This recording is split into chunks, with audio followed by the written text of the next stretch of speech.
Hey everyone, and welcome. Today we're going to break down the absolute foundation of clear English communication, the basic sentence. And you know what? It's a lot simpler than you might think, and it all starts with one single powerful blueprint. So, have you ever wondered if there's some kind of secret code behind a really clear, easy-to-understand sentence? You know, a simple pattern that once you see it, you just can't unsee it? Well, guess what? There is. And it's these three little letters, SVS. That's it. That's the code. So what does SVO even stand for? It's Subject-Verb-Object. I want you to think of it like an architectural blueprint for building a sentence. It's this basic framework where a subject performs an action, that's our verb, on an object. It is the most direct way to get your point across, period. Okay, so let's actually dive into this. Let's meet the three key players in our blueprint: the subject, the verb, and the object. First up, we've got the subject. This is the star of the show, right? The doer of the action. It basically just answers the question, who or what is this sentence all about? Next, there's the verb. And this is the engine of the sentence. It's the action, it's the movement, it's what our subject is actually doing. Without it, nothing happens. And finally, we have the object. This is the person or thing that receives the action from the verb.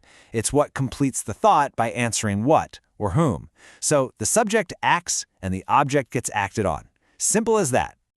And this slide just lays it out perfectly. Who's the star? The cat. That's our subject. What did it do? It chased, our verb. And what did it chase? The mouse, our object. See? Who did what to what? SVO. It's a simple, clear, and totally complete thought. Now, once you start looking for this pattern, I'm telling you, you are going to see it absolutely everywhere. Let's just run through a few quick examples to see how this simple structure powers our everyday language. Here's a super simple one. She loves chocolate. Boom. Subject, verb, object. A feeling directed at a thing. Or how about an action? He opened the door. Yep. Same direct SVO pattern. Or a shared experience. We watched a movie. The structure just holds up every time. Even a creative act. The artist painted a picture. You see what I mean? From feelings to actions to creation, this basic SVO structure is the real workhorse of the English language. But okay, let's be real. We don't always talk in such simple sentences, do we? The SVO pattern is just the foundation. The really cool part is how we can build on top of it, adding more detail without ever breaking that core structure. So, what do we do when the action isn't just directed at an object, but it's done for someone else? Where does that little piece of information fit in? Well, that's where the indirect object comes in. This is the beneficiary, you could say, the person who gets the benefit of the action. It neatly answers the question to whom or for whom. And this slide just shows it perfectly. On the left, a simple SVO sentence. He bought a gift. Super clear, but pretty basic. Now look at the right. He bought his parents a gift. His parents is the indirect object. They're the ones who receive the direct object, a gift. The core SVO flow is still there, we've just tucked an extra layer of info right inside. Now, we've been talking about SVO like it's the only way to do things, but the order of these building blocks is incredibly important, and not everyone builds their sentences the same way. So it's time to zoom out, because this is where it gets really interesting. I love this quote I saw on Reddit. It's such a perfect reminder that what feels natural to us is really just what we're used to.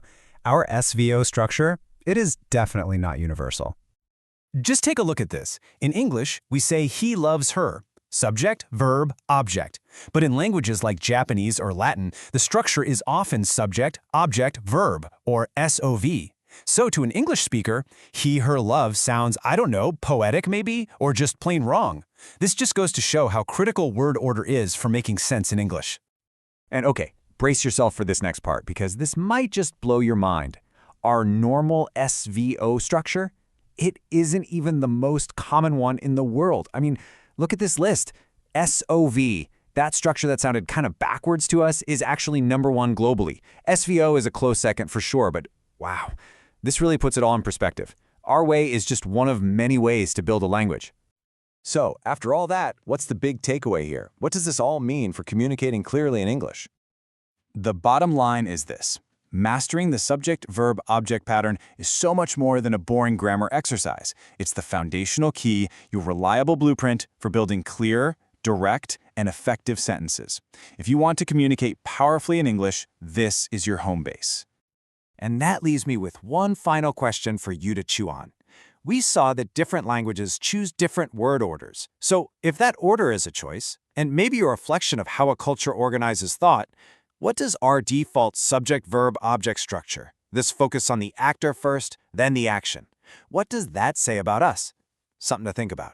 Thanks for tuning in.